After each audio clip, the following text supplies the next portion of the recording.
Hello student, कैसे हो आप सभी। उम्मीद है बहुत अच्छे होंगे और बहुत मन लगा के अपनी पढ़ाई कर रहे होंगे। मैं प्रिया स्वागत करती हूं आपका आपके यूट्यूब चैनल प्री 10 क्लासेस में, जहां पर हम पढ़ रहे हैं क्लास 10th का साइंस का चैप्टर नंबर 9। चैप्टर का नाम है प्रकाश का प्रावर्तन एवं अपवर्तन। आज इस चैप्टर की पार्ट नंबर 34वीं वीडियो है। इससे पहले मैंने आपको इस चैप्टर की 33 वीडियोस करा दी है, उन वीडियोस को आप क्रम से जरूर देख लीजिए। तो कल वाली वीडियो में हमने क्या पढ़ा था? कल वाली वीडियो में हमने सूत्र पढ़े थे और आज क्या चले हैं, हमारे आंकिक प्रश्न चले हैं। कल हमने सूत्र पढ़ चुके हैं, आज हम आंकिक प्रश्न करेंगे। तो ये जो आंकिक प्रश्न है, मैं जो सबसे पहले आपको अपवर्तनांक वाले आंकिक प्रश्न कराऊं, क्योंकि मैंने पहले नहीं कराए हैं आपको। दर्पण के और लेंस के तो करा भी दिए हैं, तो पहले हम इन्हें करेंगे। कल सूत्र मैंने लिखवाए थे, जो सूत्र आपने लिखे हुए हैं उस नोटबुक को वहां पे खोल के रख लीजिए, तभी आपको अच्छे से समझ आएंगे सब कुछ। तो आपको ये देखना है कौन सा सूत्र लगेगा इसमें। अब हमें क्या दिया है इसमें, हमें क्या दिया है? यदि वायु के सापेक्ष जल एवं शीशे का अपवर्तनांक। वायु के सापेक्ष एक तो हमें जल दे रखा है और एक वायु के सापेक्ष शीशा दे रखा है। शीशा क्या होता है? कांच। तो कांच का अपवर्तनांक क्रमशः का मतलब है पहले वाला तो जल के लिए है और दूसरे वाला किसके लिए है? शीशे के लिए। तो सबसे पहले हमें क्या दिया है? वायु के सापेक्ष जल का अपवर्तनांक। तो हम लिखेंगे वायु के सापेक्ष, ये जिससे छाटने आ गए ना कि वायु के सापेक्ष जल का अपवर्तनांक कौन सा है, किस तरीके से हम लिखते हैं, तो सवाल बहुत इजी है ये। वायु के सापेक्ष जल का अपवर्तनांक, जल का अपवर्तनांक। वायु के सापेक्ष का है, वायु क्या होती है? एयर, ए। तो ए बीच में तो क्या आएगा? एन आएगा। अब लास्ट में क्या आएगा? डब्ल्यू। वायु के सापेक्ष जल का अपवर्तनांक। तो कैसे पढ़ते हैं इसे? वायु के सापेक्ष जल का, जिसके सापेक्ष पढ़ते हैं उसे पहले लिखते हैं। अपवर्तनांक का है एन, तो बीच में आएगा। वायु के सापेक्ष का है तो वायु पहले आएगी और वायु के सापेक्ष इसका कहा है जल का, तो जल बाद में आएगा, ए एन डब्ल्यू। तो समझ में आ गया? वायु के सापेक्ष जल का एवं वायु के सापेक्ष शीशे का। तो पहले वायु के सापेक्ष जल का अपवर्तनांक पहले वाला है। क्रमशः का मतलब है जो जल वाला, जो पहला है वो तो जल के लिए है और जो दूसरा है वो शीशे के लिए। तो पहला कितना दिया है हमें? 4/3। अब हम फिर से लिखेंगे वायु के सापेक्ष, अब जल का नहीं, अब हम किसका लिखेंगे? शीशे का। तो वायु के सापेक्ष शीशे का अपवर्तनांक, वायु के सापेक्ष शीशे का अपवर्तनांक, शीशे का अपवर्तनांक। ये क्या होता है? वायु के सापेक्ष का है, यहाँ पे भी एन आएगा। वायु के सापेक्ष का है ए, यहाँ पे आएगा ए एन। और किसका का है? मतलब शीशा, शीशा होता है जी, ग्लास, तो ए एन जी। इसका मान क्या है? दूसरे वाला क्रमशः कितना है? 3/2 है, तो इसका मान हो गया 3/2। अब हमें निकालना क्या है? उसने कहा है शीशे के सापेक्ष जल के अपवर्तनांक की गणना। शीशे के सापेक्ष, शीशे के सापेक्ष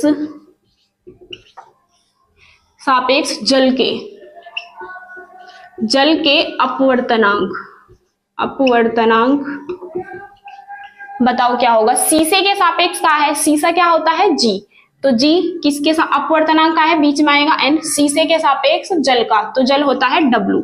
तो सूत्र क्या हो गया? G N W. अब इसका सूत्र बनाना सीखो। देखो जी एन डब्लू का है तो सूत्र होगा ए एन डब्लू। डब्लू बाद में आया तो डब्लू ऊपर आ जाएगा।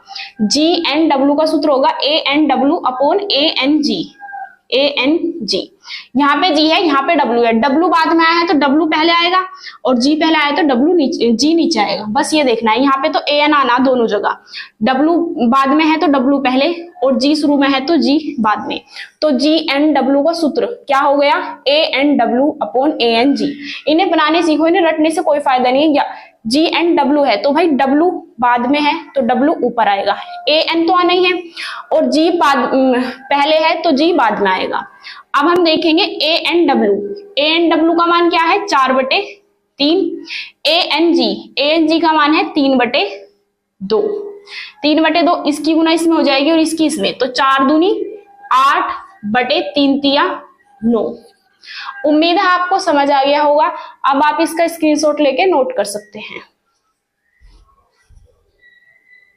अब हम करने वाले हैं क्वेश्चन नंबर 2। इसमें हमें क्या कहा है? जल में प्रकाश की चाल दी हुई है हमें 2.25 × 10⁸ मीटर प्रति सेकंड है। यदि जल का अपवर्तनांक 4/3 हो तो निर्वात में प्रकाश की चाल ज्ञात करो।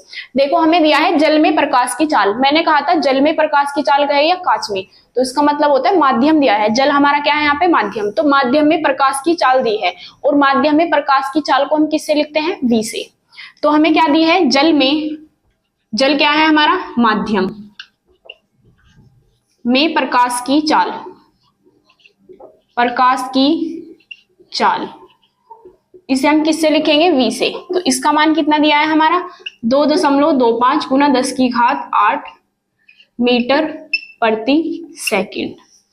और क्या दिया है हमें, यदि जल का अपवर्तनांक, अपवर्तनांक को किससे लिखते हैं हम, n से, जल का अपवर्तनांक, जल का अपवर्तनांक ये क्या होता है हमारा n। तो इसका मान कितना है 4/3। पूछा क्या है, निर्वात में प्रकाश की चाल, सी पूछा है हमसे, निर्वात में प्रकाश की चाल, निर्वात में प्रकाश की चाल ये होती है सी, सी हमें निकालना है। अब हम सूत्र देखेंगे, हमने पढ़ा है अपवर्तनांक का सूत्र n बराबर c/v से। हमें मान किसका निकालना है, c का, तो इसकी गुना इधर कर देंगे, तो n इंटू v बराबर c, या फिर c बराबर n गुना v। अब हम इसकी वैल्यू रखेंगे, तो c बराबर n का मान कितना है हमारा, n का मान है 4/3, तो हमने क्या रख दिया 4/3, और v का मान कितना है 2.25 और गुना 10⁸। अब इसे बस हमें सोल्व करना है, क्वेश्चन पूरा हो जाएगा। दशमलव हटा के देखो 2 अंक है तो हमने 2 जीरो नीचे बढ़ा ली, दशमलव हटा के सब नंबर के नीचे एक तो होता ही है, अगर इधर 2 अंक है तो नीचे 2 जीरो बढ़ेगी, इधर वाले अंक देखने होते हैं इधर वाले नहीं, अगर 1 अंक है तो 1 जीरो बढ़ेगी। अब हमें क्या करना है, इसे 3 से काट देंगे हम, 3 सते 21, ये 22 है ना, ये होगी 15, 3 पंजे 15, तो ऊपर आ गया 75। अब इसे हम 4 के पहाड़े से काट सकते हैं, 25 से काट सकते हैं, देखो 25 या 75, 25 चौका 100, इस 4 से ये 4, तो नीचे तो कुछ नहीं बचा, ऊपर कितना बचा 3 गुना 10⁸, 3 गुना 10⁸ मीटर प्रति सेकंड। उम्मीद है आपको समझ आ गया होगा। अब आप इसका स्क्रीनशॉट लेके नोट कर सकते हैं।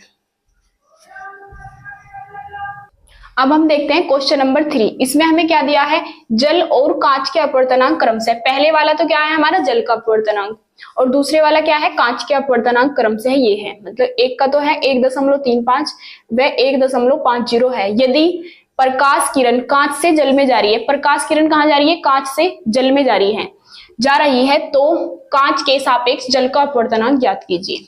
तो सबसे पहले तो हम लिखेंगे, हमें दिया क्या है, जल और कांच के अपवर्तनांक क्रम से है।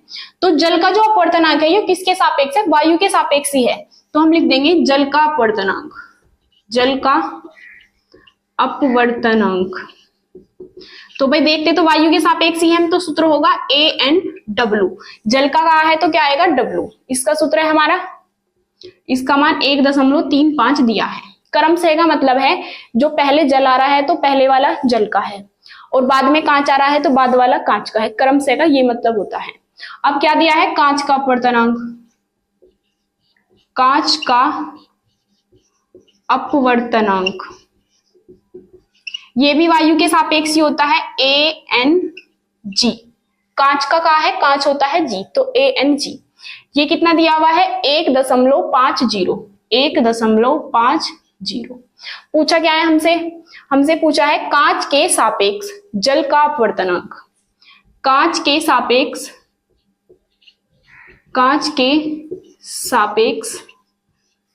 जल का अपवर्तनांक। कांच के सापेक्ष का है तो कांच क्या होता है G, N आएगा बीच में, और किसका कहा है जल का, GNW। ये समझो भाई ध्यान से। इसमें क्या कहा है, कांच के सापेक्ष, कांच आएगा जिसके सापेक्ष का है, अपवर्तनांक के लिए N, जल का पूछा है तो जल आएगा बाद में, तो GNW। अब हम सूत्र बनाएंगे GNW का। GNW का सूत्र क्या होगा, अब मैंने आपको बताया था, देखो AN तो यहाँ पे भी आना है, AN यहाँ पे भी आना है, बस आपको यहाँ देखना है यहाँ W आएगा या G स्टार्टिंग में दिया है ना शुरू में, तो G तो जाएगा नीचे, W बाद में दिया है तो W जाएगा ऊपर, बस ये याद रखना है। GNW बराबर ANW/ANG। W बाद में था तो W स्टार्टिंग में आएगा, और G स्टार्टिंग में था तो ये नीचे जाएगा। अब हम मान रख देंगे ANW का मान कितना है हमारा 1.35, ANG का मान है 1.50। यहाँ भी दशमलव के बाद 2 अंक है, यहाँ भी दशमलव के बाद 2 अंक है, तो दशमलव से दशमलव खत्म हो जाएगी। तो हमारा क्या आ जाएगा, GNW बराबर 135/150। अब ऊपर नीचे की संख्या हमें सेम पाड़े से काटनी होती है। आपकी मर्जी, अगर आपके कोई बड़ा पाड़ा याद है उससे काट दो, वरना आप 5 से भी काट सकते हो। तो 5 से काट देंगे, 5 दूनी 10, यहाँ से 3 चला गया इधर, ये हो गए 35, 5 सते 35। फिर इसे 5 से काटेंगे, 5 तिया 15, 0 की 0, तो कितना आ गया 27/30। अब भी सेम पाड़े से ही काटनी है, 3 से काट देंगे हम, 3 नम 27, 3 एकम 3, 0, तो 9/10। अब हम यहाँ पे आके देखा कि 9 अलग पाड़े से कटता है और 10 अलग पाड़े से, सेम पाड़े से नहीं कटता, तो अब हम नहीं काट सकते। अब हमें भाग करनी होगी।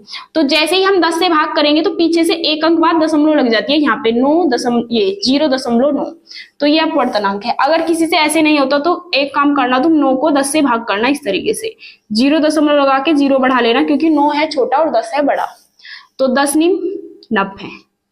तो इस तरीके से भी आप इसे कर सकते हो, वरना डायरेक्ट यहाँ पे दशमलव लग जाती है। उम्मीद है आपको समझ आ गया होगा। अब आप इसका स्क्रीनशॉट लेके नोट कर सकते हैं।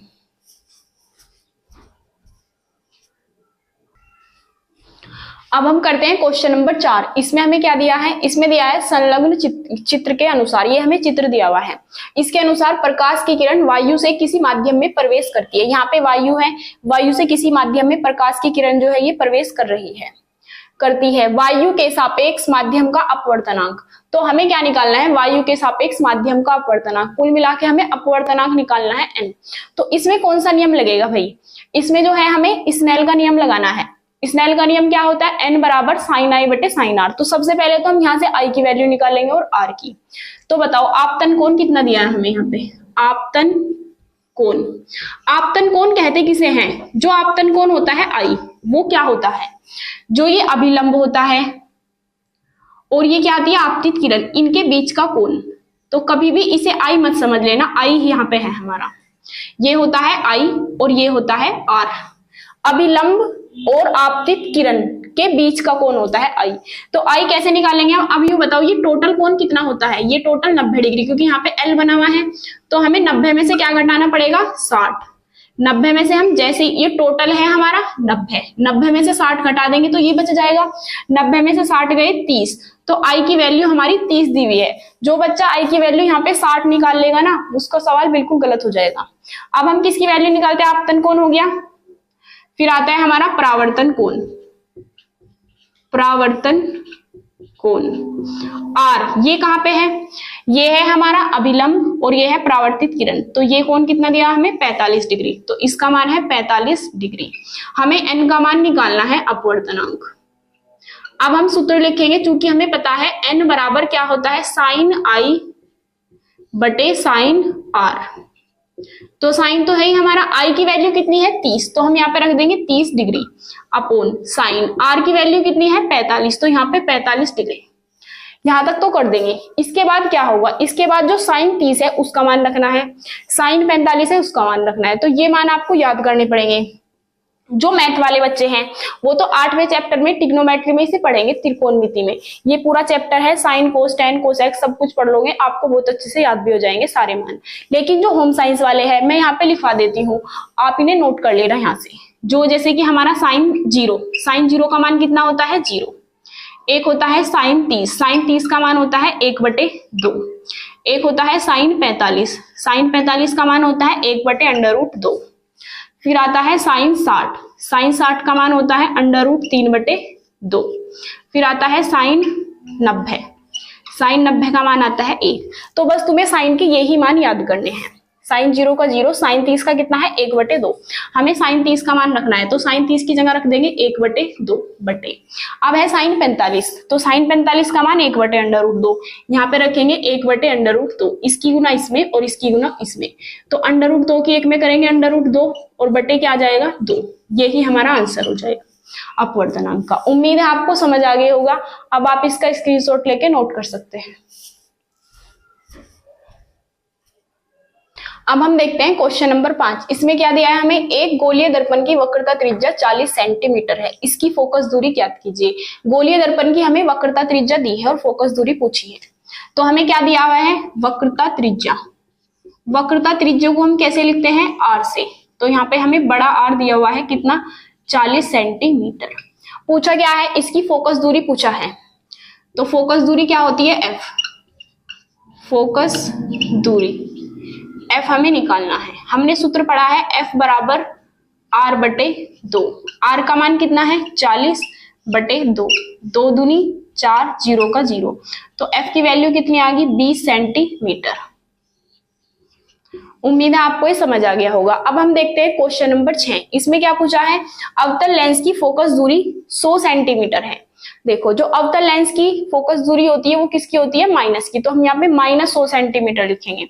तो हमें दिया है अवतल लेंस की फोकस दूरी f बराबर कितना है, -100 सेंटीमीटर। 100 हम अपने आप लगाएंगे क्योंकि अवतल लेंस की फोकस दूरी माइनस में होती है। इसकी क्षमता पूछी है। क्षमता किसे कहते हैं, p को। तो क्षमता p हमें निकालनी है। हमने सूत्र पढ़ा है p बराबर 1/f। अगर मीटर में है तो ये, लेकिन हमें ये सेंटीमीटर में दी है तो हम सूत्र क्या लगाएंगे, 100/f। अगर सेंटीमीटर में है तो 100/f, और ये सेंटीमीटर में ही है। अब हम मान रख देंगे p बराबर 100 तो है ही ऊपर, f की वैल्यू कितनी है, 100। तो 100 से 100 कट जाएगा तो कितना आ जाएगा, 1। 100 एकम 100। तो p बराबर आ जाएगा हमारा 1 डायोप्टर। उम्मीद है आपको समझ आ गया होगा। अब आप इसे नोट कर सकते हैं। आज मैंने आपको 6 आंकिक प्रश्न कराए और 6 सरल अपवर्तनांक के कराए हैं। कल मैं आपको लेंस और दर्पण की फोकस दूरी आवर्धन वाले कराऊंगी आंकिक प्रश्न। 1 या 2 वीडियो हो रह गई है और आपकी इस चैप्टर की, फिर आपका पूरा चैप्टर समाप्त हो जाएगा। इसके बाद फिर आपका दूसरा चैप्टर चलेगा मानव नेत्र वाला। और अगर आप हमारे चैनल पर नए आए हैं तो चैनल को सब्सक्राइब जरूर कर लीजिए और वीडियो को लाइक करना ना भूलें। और जो सी भी वीडियोज आप देखें उन सबको नोट जरूर करना है। नोट्स बनाने आपके बहुत अच्छे, ये सब क्वेश्चन आपके पेपर में काम आएंगे। बोर्ड एग्जाम में आपको इस कॉपी से बाहर कुछ भी नहीं मिलेगा। जितना भी मैं करा रही हूँ बस आप यही पढ़ लेना, उसके अलावा कुछ मत पढ़ना। इन सबको याद करो और जो आपके स्कूल में टेस्ट होते हैं उन्हें भी जरूर दो। तभी आपको पता चलता है कि आपको पढ़ाया हुआ समझ मतलब आप लिख भी पा रहे हो या नहीं। अब आप इसे नोट कर सकते हैं।